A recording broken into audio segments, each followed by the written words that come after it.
बच्चू कडू साहेब सोबत 2014 ते 2019 पर्यंत आमदार होतो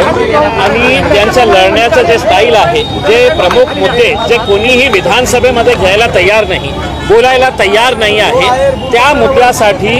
हे आमचे भाऊ अनेक वर्षापासून लढत आहे आणि त्यांचा जे प्रमुख मुद्दा जे आहे ते शेतकऱ्यांच्या बाबतीत आज हे महाराष्ट्रासाठी लाजवणारी गोष्ट आहे की सगळ्यात जास्त आत्महत्या शेतकऱ्यांच्यामध्ये होत आहे, तर ते आज महाराष्ट्रामध्ये होत आहे। याचा अर्थ हे आहे की सरकार फक्त घोषणा करत आहे आणि जे शेतकऱ्यांना फायदा पोहोचायला पाहिजे ते तिथपर्यंत पोहोचत नाही आहे, फक्त घोषणाच सरकारची चाललेली आहे।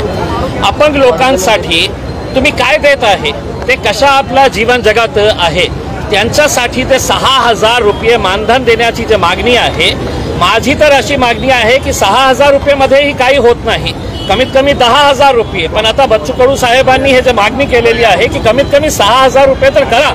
आपण कोट्यवधी रुपये असं फालतूगिरीमध्ये आपण खर्च करत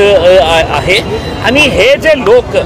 ज्यांच्या बाबतीत विधानसभेमध्ये कोणीही बोलायला तयार नाही, आता संपलेलं आहे विधानसभेचं अधिवेशन, त्याच्यामध्ये तुम्ही सांगा की कोणत्या शेतकऱ्यांच्या प्रश्नावर चर्चा झालेली आहे, कोणत्या अपंगांच्या बाबतीत चर्चा झालेली आहे, महिलांच्या बाबतीत कोणती चर्चा झालेली आहे। फालतू मुद्दे घेऊन विधानसभेचा वेळ त्यांनी वाया घालवला। आता बच्चू कडू साहेबांनी जे आंदोलन पुकारलेलं आहे, आम्ही सुरुवातीपासून आमचं समर्थन त्यांना दिलेलं होतं आणि आज त्याच्या आमच्या शहरामध्ये येत आहे, त्यांच्या आंदोलनाला आमचा पूर्ण पाठिंबा आहे आणि माझी विनंती आहे देवेंद्र फडणवीस साहेबांना की लवकरात लवकर याचा तोडगा काढा, जे मागण्या आहे पूर्ण करा, नाहीतर बच्चू कडू साहेब जे आंदोलन पुकारतील आम्ही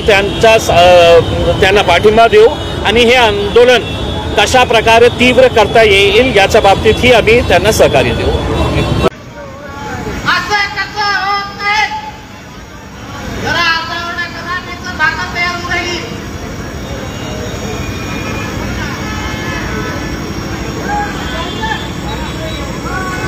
भारत माता की,